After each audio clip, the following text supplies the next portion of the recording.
ನಮಸ್ಕಾರ ಸ್ನೇಹಿತರೆ. ರಾಮಸೇತು ನಿರ್ಮಾಣ ಆಗ್ತಿದ್ದಂತಹ ಕಾಲ ಅದು. ಸಮುದ್ರದ ಮೇಲೆ ಕಲ್ಲುಗಳನ್ನ ಹಾಕಿ ವಾನರ ಸೈನ್ಯ ದಿನವಿಡೀ ಕೆಲಸ ಮಾಡ್ತಿದ್ರು. ಆ ಸಮಯದಲ್ಲಿ ಹನುಮಂತನು ರಾತ್ರಿ ಸಮಯದಲ್ಲೂ ಕೂಡ ರಾಮನ ಸೇವೆ ಮಾಡಲು ಮುಂದಾಗ್ತಾನೆ. ಆದ್ರೆ ಲಕ್ಷ್ಮಣನು ಬಂದು ನಾನು ನನ್ನ ಸಹೋದರ ಸೇವೆಯನ್ನು ಮಾಡ್ತೀನಿ, ನೀನು ವಿಶ್ರಾಂತಿ ತೆಗೆದುಕೋ ಅಂತ ಹೇಳ್ತಾನೆ. ಆದ್ರೆ ಹನುಮಂತನು ವಿಶ್ರಾಂತಿ ತೆಗೆದುಕೊಳ್ಳುವವನಲ್ಲ. ಆಗ ಶ್ರೀರಾಮ ಕೊಟ್ಟ ಒಂದು ಆಜ್ಞೆಯಿಂದ ಹನುಮಂತನು ಚಂದ್ರನ ಮೇಲೆ ಹೋಗಿ ಕೂರಬೇಕಾಯಿತು.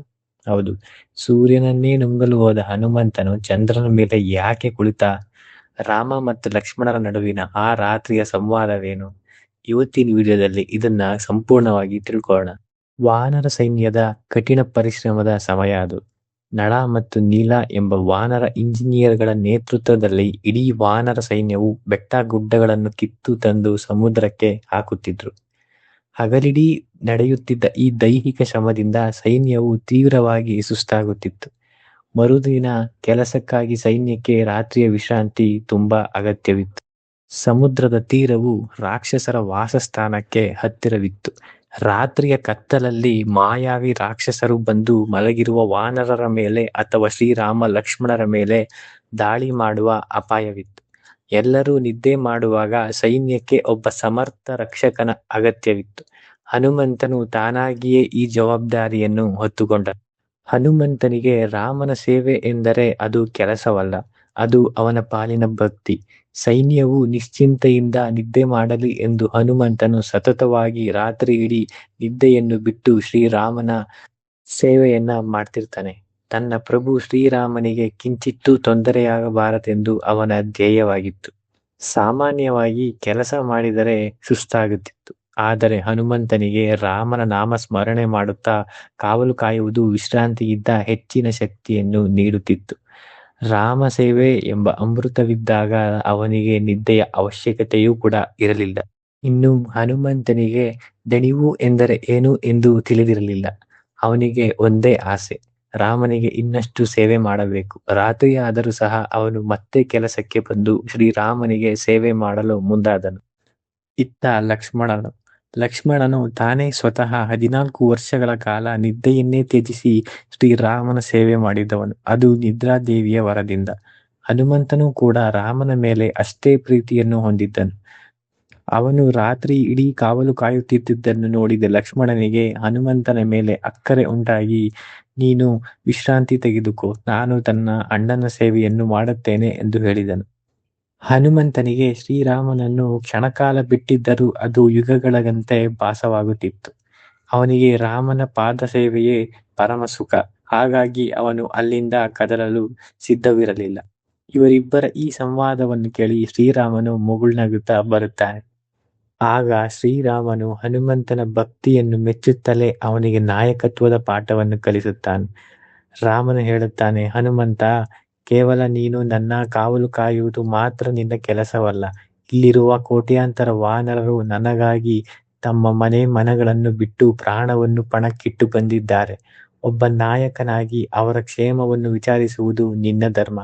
ಈ ವಿಶಾಲವಾದ ಸೈನ್ಯವು ಪ್ರತಿಯೊಬ್ಬ ಸೈನಿಕನೂ ಸುರಕ್ಷಿತವಾಗಿದ್ದಾನೆಯೇ ಮತ್ತು ಅವರಿಗೆ ಯಾವುದೇ ಅಪಾಯವಿಲ್ಲವೇ ಎಂಬುದನ್ನು ನೀನು ಗಮನಿಸಬೇಕು.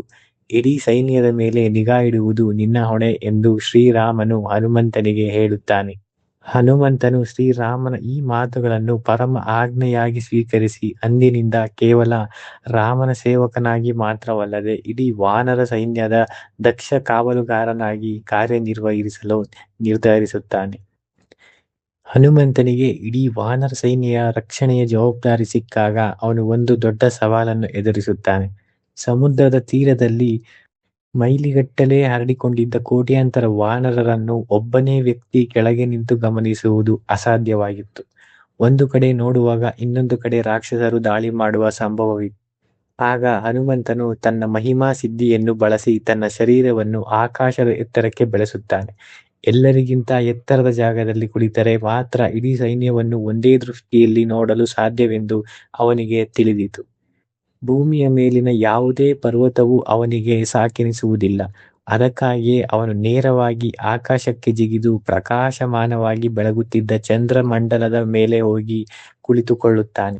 ಅಲ್ಲಿಂದ ಇಡೀ ಸಮುದ್ರ ತೀರ ಮತ್ತು ವಾನರ ಸೈನ್ಯವು ಹಸ್ತಲಗತವಾಗಿ ಕಾಣುತ್ತಿತ್ತು. ಈ ಮೂಲಕ ಹನುಮಂತನು ತನ್ನ ಬುದ್ಧಿವಂತಿಕೆಯಿಂದ ಅಸಾಧ್ಯವಾದುದನ್ನು ಸಾಧ್ಯವಾಗಿಸಿದ. ಇಡೀ ಸೈನ್ಯಕ್ಕೆ ಅಭಯ ನೀಡುತ್ತಾನೆ. ಹನುಮಂತನು ಚಂದ್ರನ ಮೇಲೆ ಆಸೀನವಾದಾಗ ಅವನಿಗೆ ಇಡೀ ಭೂಮಂಡಲದ ಆ ಭಾಗವು ಕನ್ನಡಿಯಂತೆ ಸ್ಪಷ್ಟವಾಗಿ ಗೋಚರಿಸುತ್ತಿತ್ತು. ಒಂದು ಕಡೆ ಸಮುದ್ರದ ಅಲೆಗಳು, ಮತ್ತೊಂದು ಕಡೆ ಮೈಲಿಗಟ್ಟಲೆ ಹರಡಿದ್ದ ವಾನರ ಸೈನ್ಯ. ಪ್ರತಿಯೊಬ್ಬ ಸೈನಿಕನ ಚಲನವಲನವು ಅವನ ತೀಕ್ಷ್ಣ ದೃಷ್ಟಿಗೆ ನಿಖರವಾಗಿ ಕಾಣಿಸುತ್ತಿತ್ತು.